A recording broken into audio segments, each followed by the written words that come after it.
ఏం జరిగిందో క్లియర్గా చెప్పండి. నేనైతే పనికి వెళ్ళిపోయాను. నేను వచ్చేలాగా ఇక్కడ ఉన్నాయని చంపేశారు. ఎన్ని కుక్కలు మా 2 చంపారు ముందు.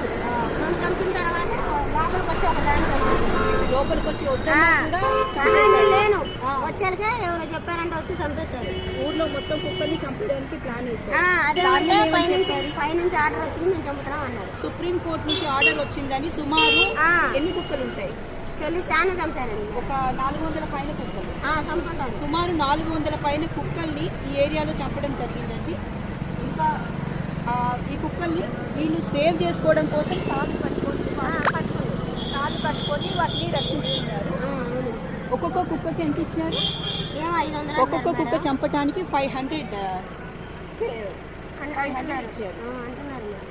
సరే, ఈ ఏరియాలో సుమారు 400 పైన కుక్కల్ని చంపడం జరిగింది. మాస్ కల్లింగ్ జరిగిందండి. ఇంకా ఏమన్నా వివరాలు ఉన్నాయా? అక్కడికి వెళ్ళండి మేడం చెప్తాను. సచివాలయానికి అడగానే సాయిబాబు గుడి దగ్గరకు వెళ్ళిన ఎన్ని కుక్కలు చంపిందో ఆ ఏరియాలోనే చంపారు. ఒకసారి డాగ్ ది వీడియో తీసుకోవచ్చా? తీసుకుంటా. కొల్లేరు కూడా పిల్లలు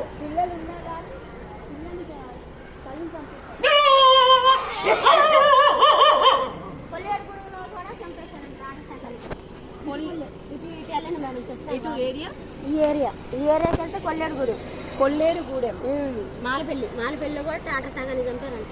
కొల్లేరుగూడెం పాలపల్లి 2 ఒకటే. కోర్టు నుంచి ఆర్డర్స్ వచ్చేస్తున్నాయని కుక్కలన్నింటినీ చంపేస్తున్నారు. అవును మేడం. ఓకే అండి, వీటిని మాత్రం చంపే హక్కు వాళ్ళకి లేదు.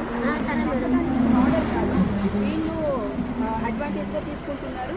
ఆ కుక్కల్ని జాగ్రత్తగా చూసుకుంటారు. సరేనా? ఏదైనా నిన్న వచ్చారు మా నంబర్ రాసుకుంటారు. ఎవరైనా సరే మాకు కంప్లైంట్ ఇచ్చి పెట్టారు.